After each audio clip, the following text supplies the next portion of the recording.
Let's continue with more interesting properties in the groups. Sometimes, we talk about a group G, and then we want to talk about, the length or order of the group G, which we would represent it with these two symbols, either order of G or just length of G. And that is going to be the number of the elements in this group G. And then we have some notation. Sometimes we take an element from this group and we raise it to the power k. It means that, we would just multiply this k times.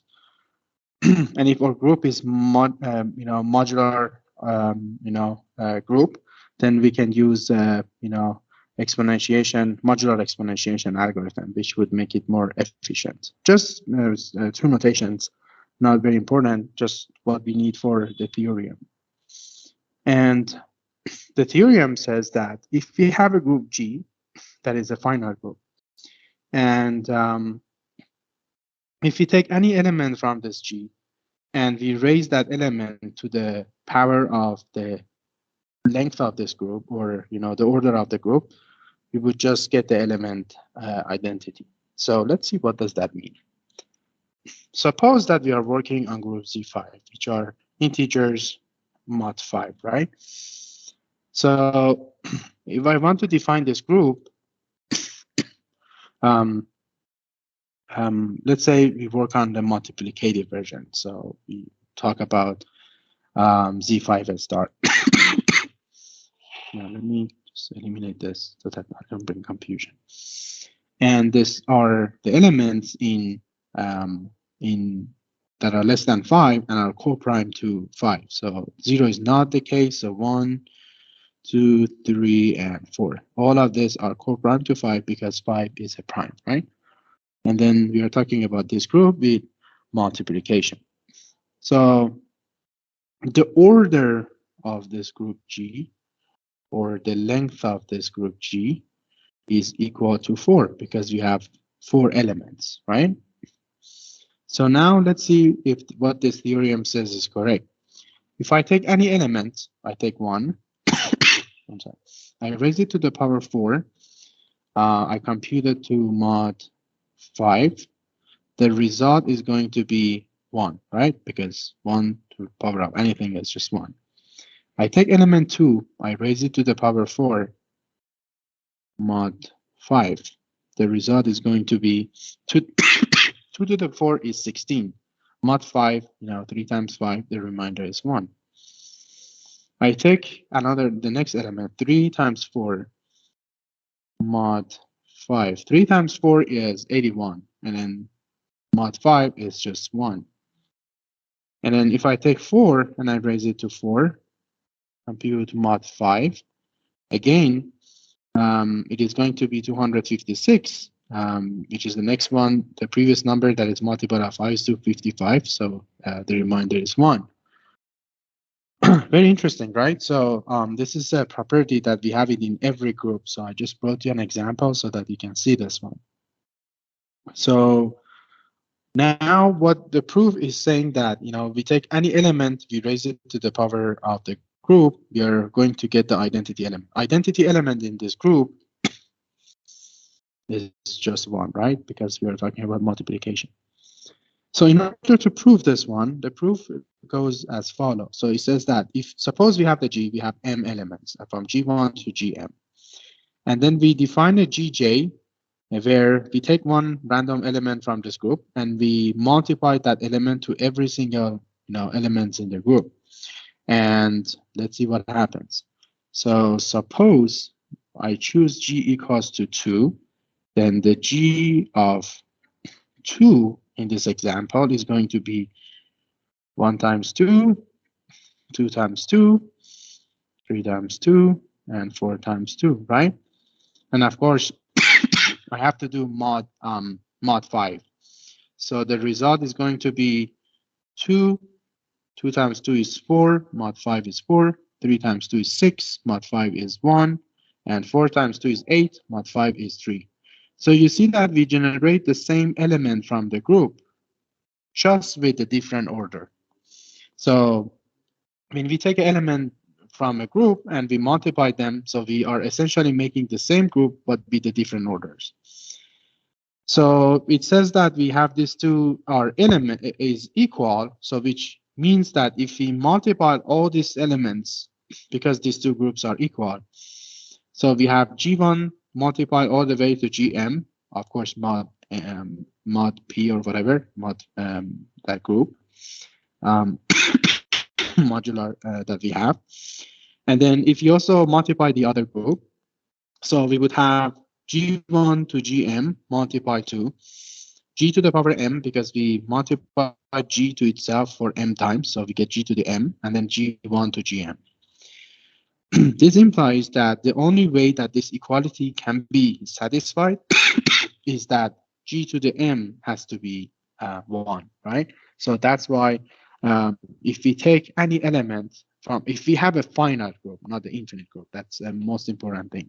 If you have a finite group, and if you, take any element, you raise it to the group, to the order of the group, we get 1.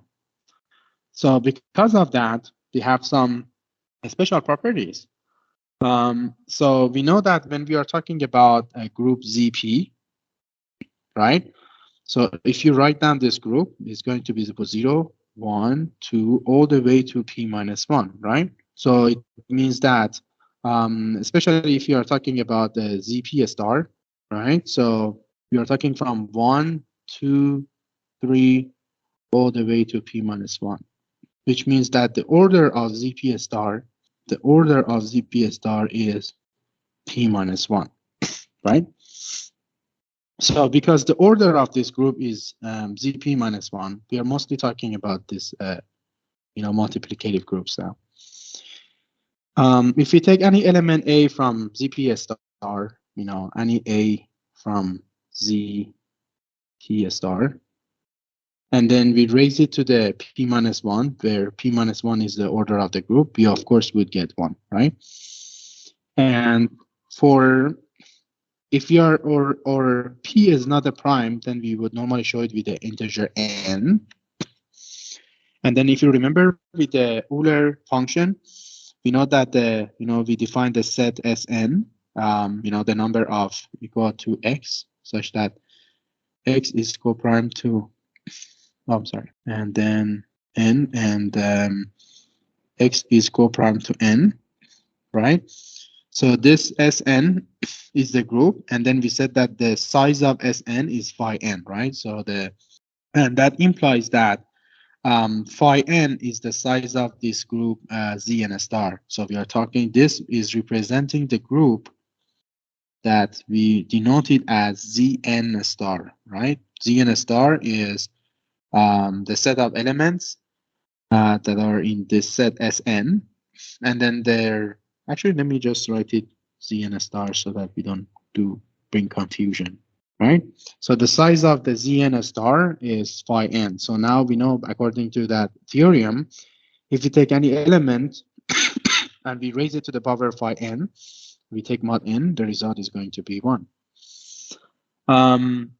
So because of this, we have some nice properties for arithmetic optimizations.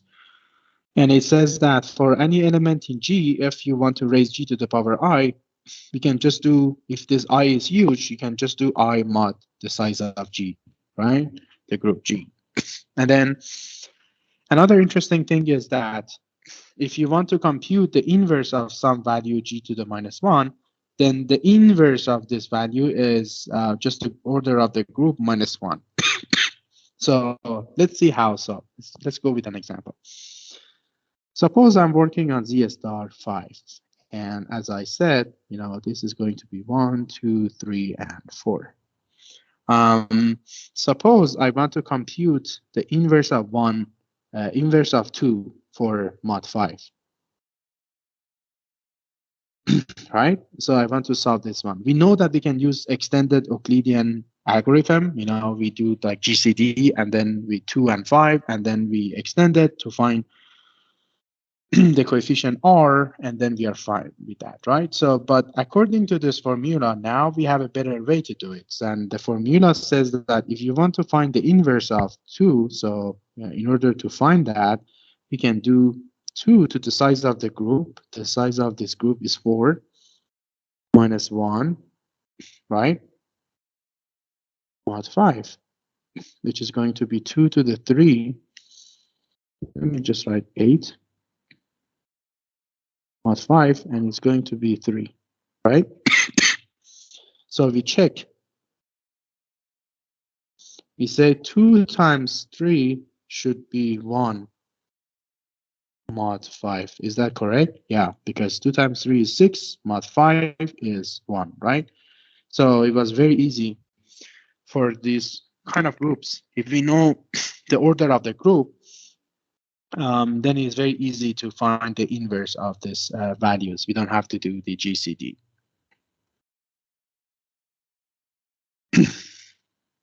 All right. The next topic that we want to discuss, I'm sorry that I'm coughing. It's something I can control. Is a subgroup. So we know that when we are talking about a group G, it is group G. Let's say I'm talking about, let's say group Z star 5. And we said it is 1, 2, 3, and 4, right? And then the operation is, of course, multiplication. So we know that this group has 2 obvious subgroups. We always have, the subgroup of this, if we this one as group G, then this first subgroup of this group is just element identity. These are obvious subgroups. And then the operation is multiplication. Why? Because 1 times 1 is just 1, and it isn't this here, right? So these are the obvious subgroups. And then the other subgroup that we always have and is always obvious is itself. So we can always say that 1, 2, 3, and 4.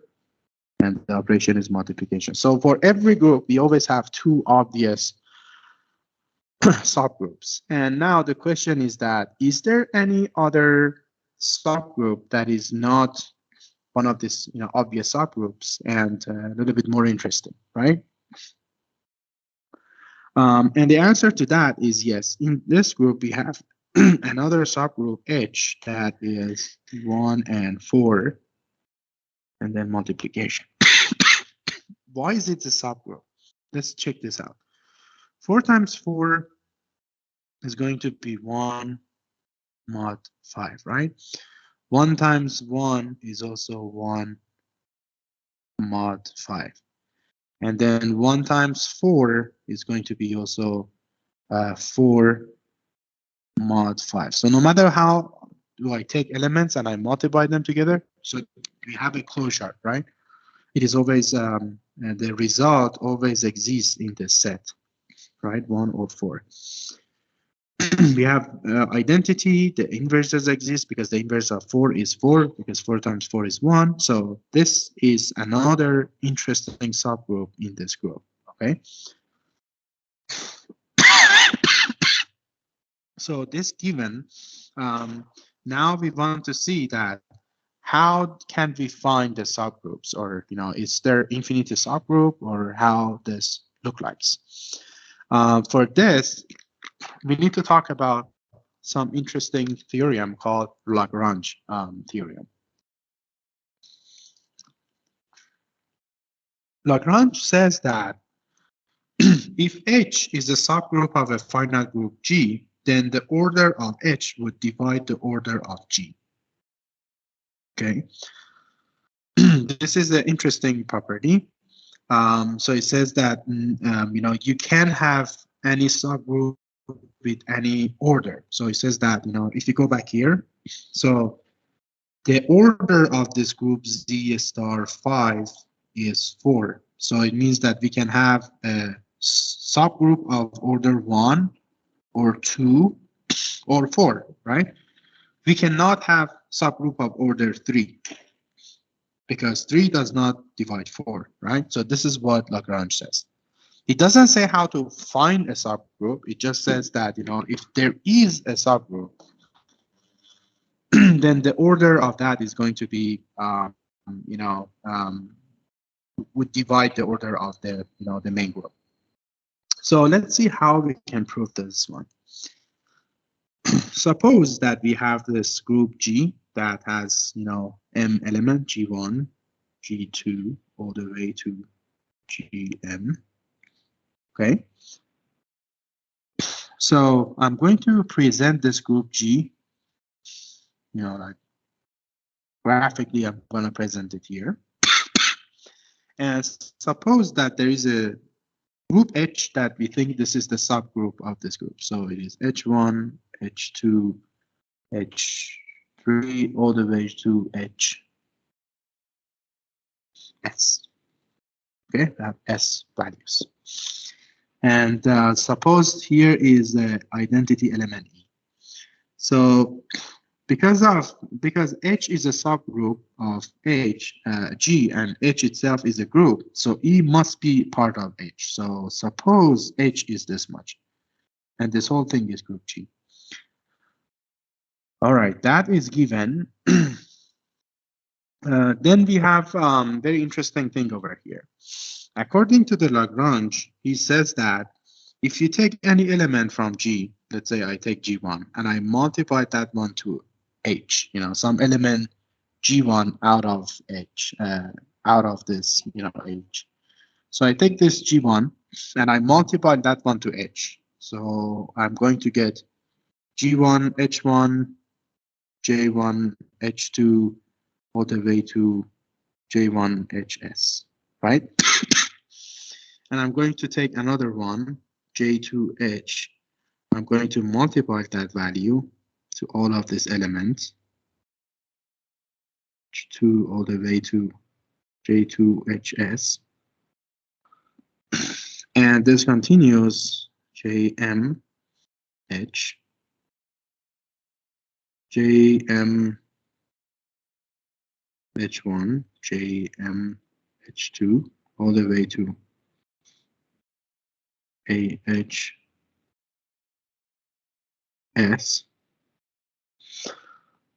So what I would do is that, this is going to be G1H, and then this would be J2H, and, J3H. Suppose this is how we are cutting. And then we are going to see some interesting properties over here after I do this, multiplications. So let's talk about JIH, and we have two cases, or JJH. Let's talk about these two groups. So based on these properties that you will see over here, we would have two conditions. Either these two groups are equal to each other, or JIH intersection with JJH is going to be empty. Okay, this is very interesting. So that means that if this G is H is a subgroup of H, it's going to, evenly cut this set G into some groups. Before we continue, let's have an example.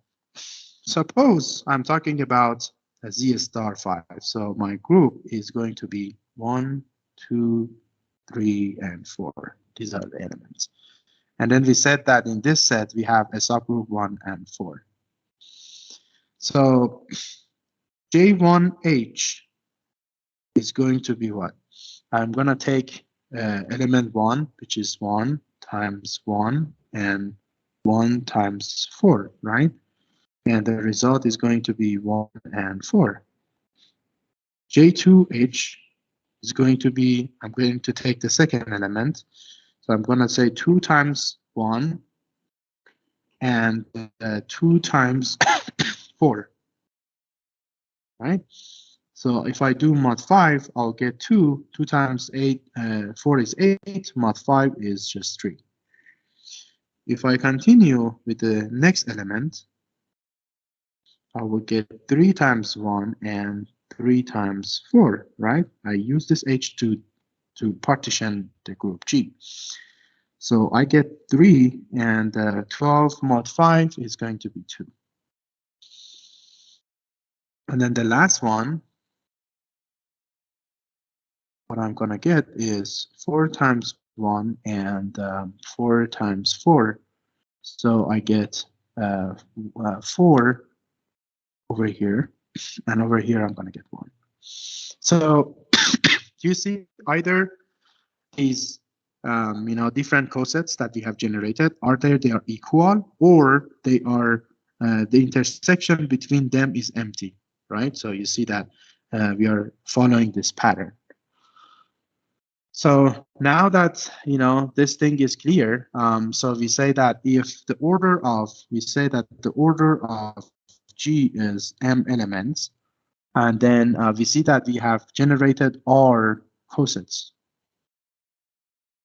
What are cosets? These are different cosets that we created. And then if you see that because we partition G into R cosets, and you see that the size of them are exactly going to be the H1, so then we would have R times the size of group H is going to be M. Therefore, size of H would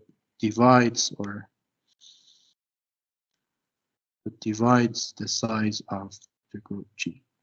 Okay.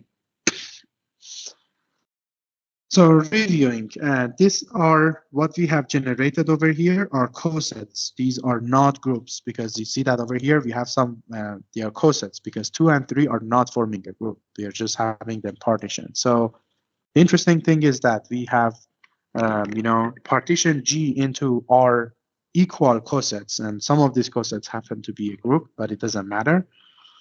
But that means that if there is a subgroup in this group, then the order of this subgroup should basically divide the order of the group. So suppose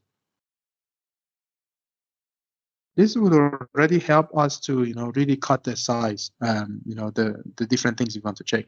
Suppose we have a group with the size of the group to be 15, right? Suppose. Then it means that if there is a subgroup in this group, then the size of this subgroup could be 1 or 3 or 5, right? Or 15. 1 and 15, we said that it is obvious, but if there is a subgroup, it has to have 3 elements or 5 elements. And remember, this is the if-then theorem. The reverse doesn't apply.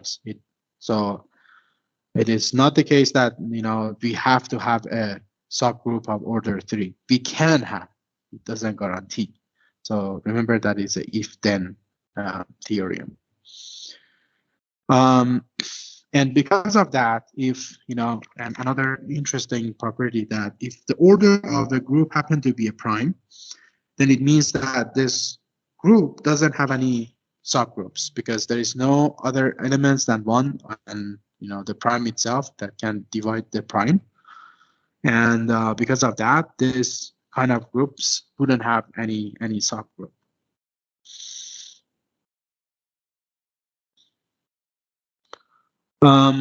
So here we are getting into some interesting thing. We would have, we are getting to talk about generators of a group, but usually the way that you want to generate the subgroups is that as following. Let me do an example over here. Suppose again we are on Z star 5. The elements are 1, 2, 3, and 4. And then we want to see what elements we can generate using element 1. So we would use this notation. So the idea is that you take this element, you start to raise it to all the powers. So 0 to the 1 mod 5, of course, 1 to the 1 mod 5, 1 to the 2 mod 5, and so on and so forth, right?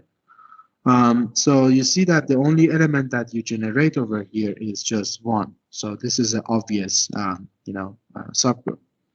So let's do this one with 2. When we do it with 2, we do 2 to the 0, which is 1. 2 to the 1 mod 5 is just 2. 2 to the 2 mod 5 is 4. Mod 5 is 4.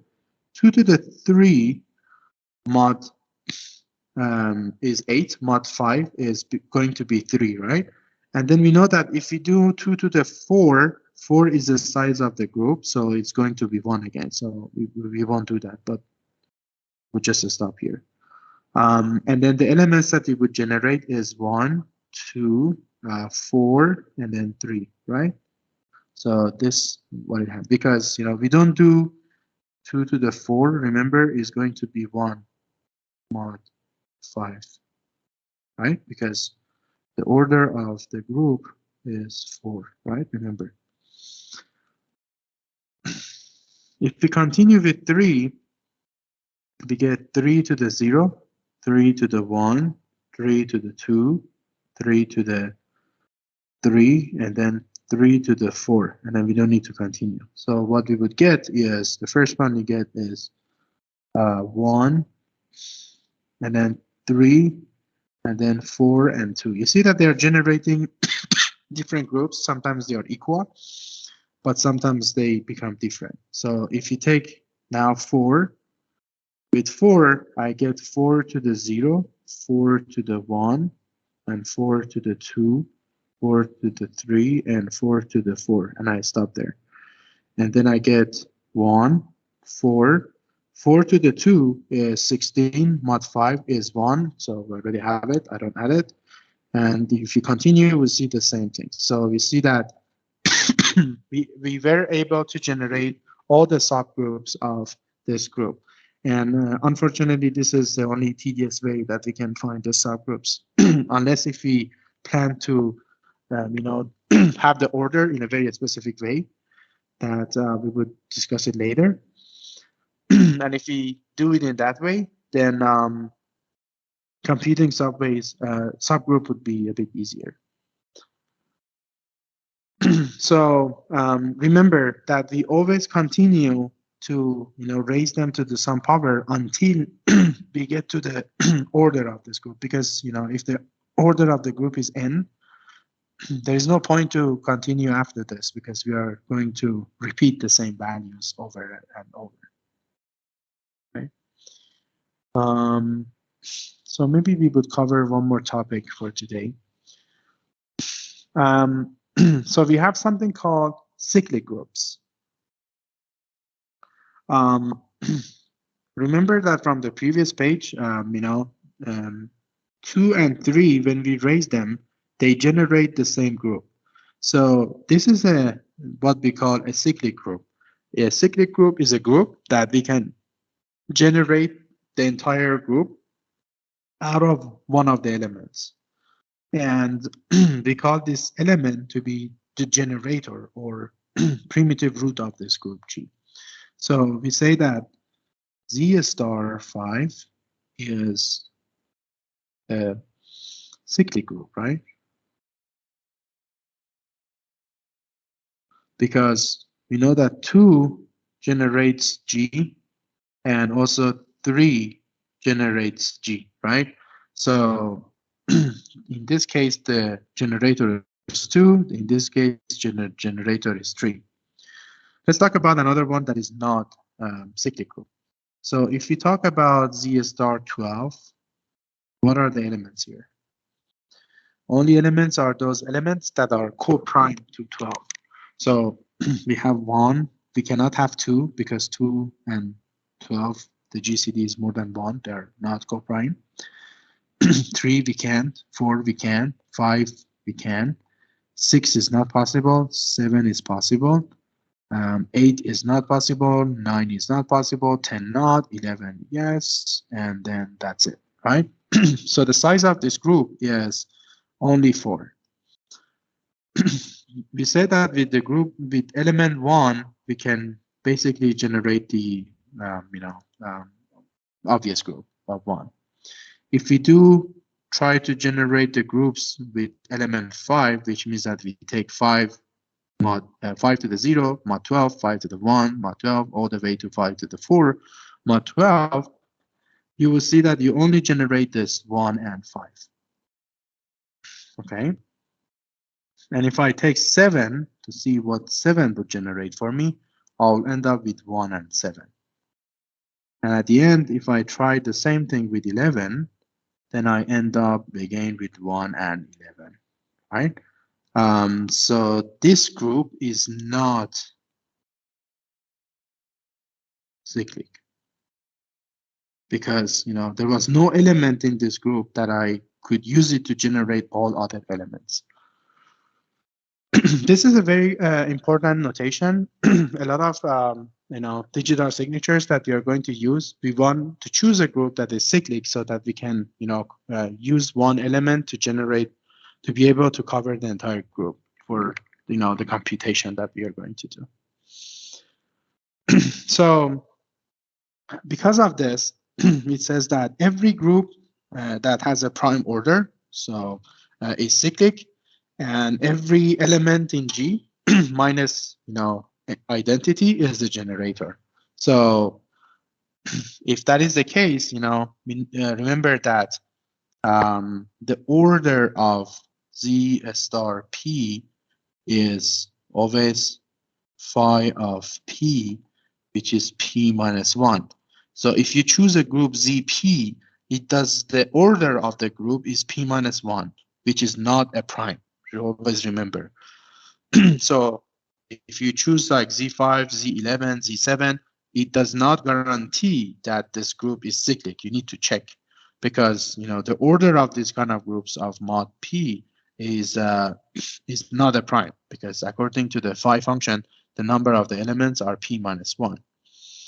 So this is something to remember. And the interesting thing over here is that for every subgroup of H, if we go through the subgroup of these groups, it is also a cyclic subgroup. And then the generator of this cyclic subgroup is the generator, the order of G divided by order of H.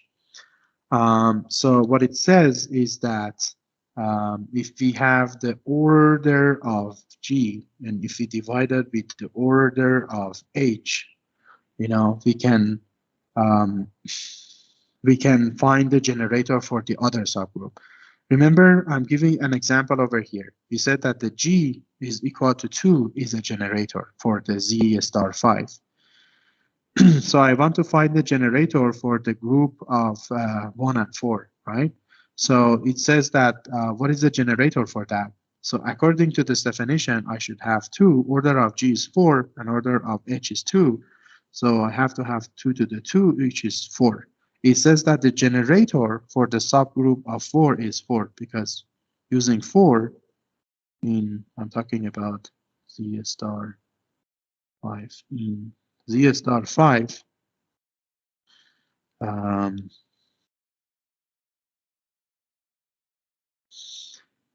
Using 4, we said that we can generate this subgroup 1 and 4, right? So the 4 was the generator. So using this formula, and I know the generator for the group Z star 5, I could find the generator for the subgroup, right? So here we use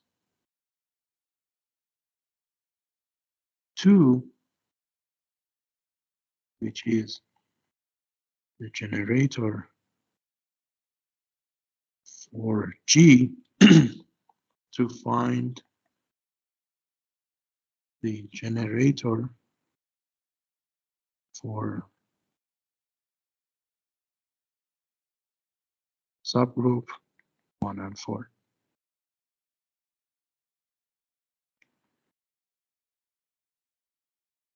Right? So that's how we can find it. So let's talk about this algorithm, and I think we can stop our class for today. So suppose that I give you a group, and I ask you to find the generator for this group. How would be able to find this?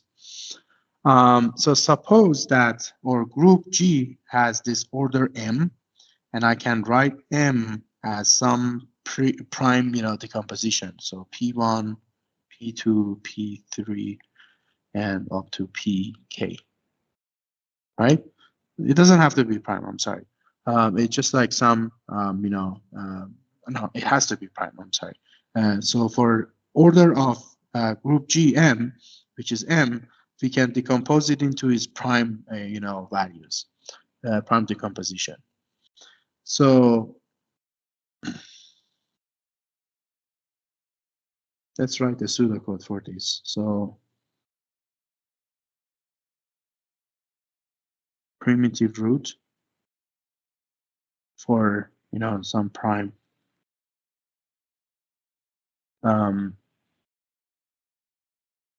P. So the first thing that we want to do is randomly choose an integer G such that G is between 0 and P minus 1, okay? So once you find it, then we have to make this check. 2, if G to the power of the order of this group, which is P minus 1, divided by Pi, this prime decomposition, is not 1, but P for all primes, P1, P2, Pn, Pk, such that P minus 1 equals to P1 times P2 times P3 Pk. Okay. If this is the case, then 3 return G, right? And then let me just give some indent on this. Return G. And 4, if it is else, go to number 1. Okay, so we have to find a G so that it passes this test. But what is this test that we want G to pass? What we are asking over here is basically we are saying that we raise this G to the power of this group order, which is P minus 1, and then we raise it divided by P1. It should not be 1, not P. And then we raise the G P minus 1 to P2. It should not be 1 again. And all the way to G to P minus 1 to Pk, right? It should not be 1 again, right? If this test pass for such a G, it means that this G is not the generator of any of the subgroups. So we know that because the size of the group is P minus 1 when we are talking about ZP star. So the order of the group is P minus 1, right? So we know that if that is the case, we can, the order of the group is P minus 1, so we can write down the prime decomposition. And if there is a subgroup, the subgroup should have one of these, prime decomposition values, the order of that, subgroup.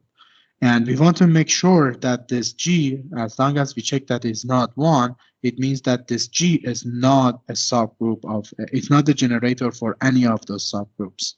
And if this passes, then it means that the G that we chose is a good G, and then we have no problem for that. So suppose, let's give an example.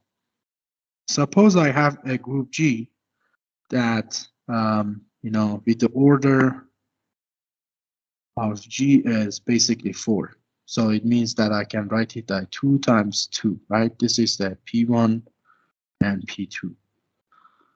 So let's test this one. G equals to 2, right? So let's run this test. Is G to the power 4 divided by 2, right? Divided by one of those subgroups. Is this going to be the case? This is going to be equal to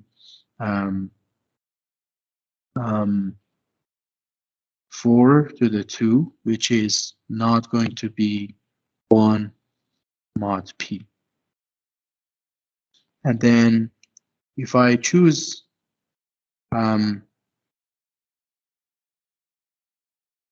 I'm sorry, 2 to the 2. If I choose G be equal to 4, so I could get G to the 4 divided by 2. 4 is a group and 2 is a subgroup.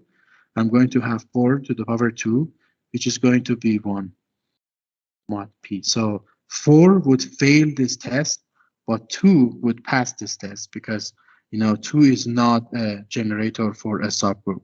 But 4, when we choose G to be 4, it is going to be congruent to 1 mod P, and of course is going to pass this test. And therefore, we would say that if we were to run this algorithm for P equals to 5, and then if we choose this G to be 4, then it would fail this test because of this 4 is a generator of a subgroup of Z P. Can you pick 4 if P, because in the first randomly choose an integer between 0 and it needs to be less than P minus 1, but P minus 1, wouldn't that be 4? Yeah, so remember that when we are talking about Z star 5, right? This group, the elements are only 1, 2, 3, and 4, right? So this means that the order of this group is only 4 elements, okay? And then, so we are running this test, this algorithm. So we want to make sure that the generator that we choose is not the generator of a subgroup of G. What is the subgroup of G? Is 1 and 4, right? And this is generated by 4, right? So we check G to be 2, and then we run this test. So the prime decomposition of 4 is just 2. So we get the group size, which is 4, the P minus 1. And then we divide it by 2, which is the size of the subgroup. And then we get 2 to the 2 mod 5, which is not 1, right? Is 4, is equal to 4. So this, it passed the test. But when we choose, that my question is, what is P minus 1? What's the value for that? So anytime, when we choose Z5, right? And this could be a ZP. So I just give you an example. Instead of P, I set P to be 5. Yeah, but 5 minus 1 would be 4, and then G cannot be chosen. No. To try 4 out. is the 4 is the order of the group. It's the size of the group. So the number of the elements in a group.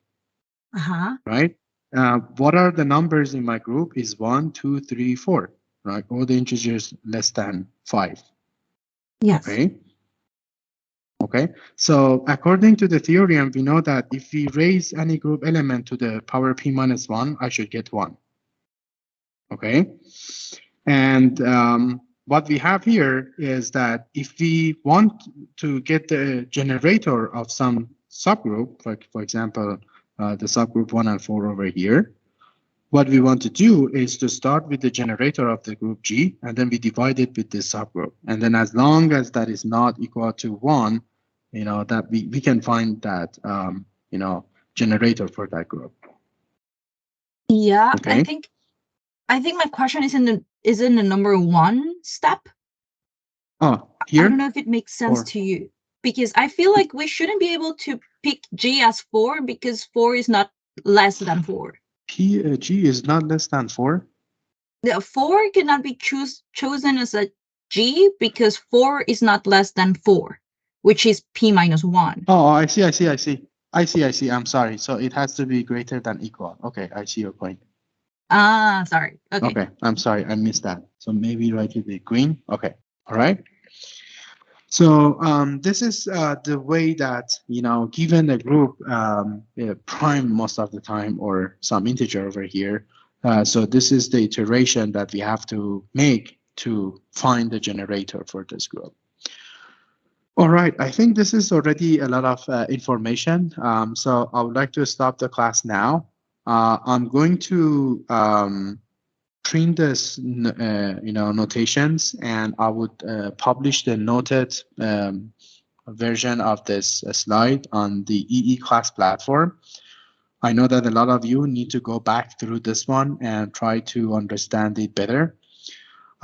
So unfortunately, we couldn't finish this chapter. The time that we finish this chapter, we can have our midterm. So I was planning to have your midterm on April 11th. But now that so next week, April 4 is off day. On April 11, we will continue these slides, and your midterm is going to be on April 18th. Okay, I'll make some announcements on the EE class platform, and you will receive the notification just to prepare yourself for. So 3 weeks from now, it will be your midterm. Okay. Do we have any questions?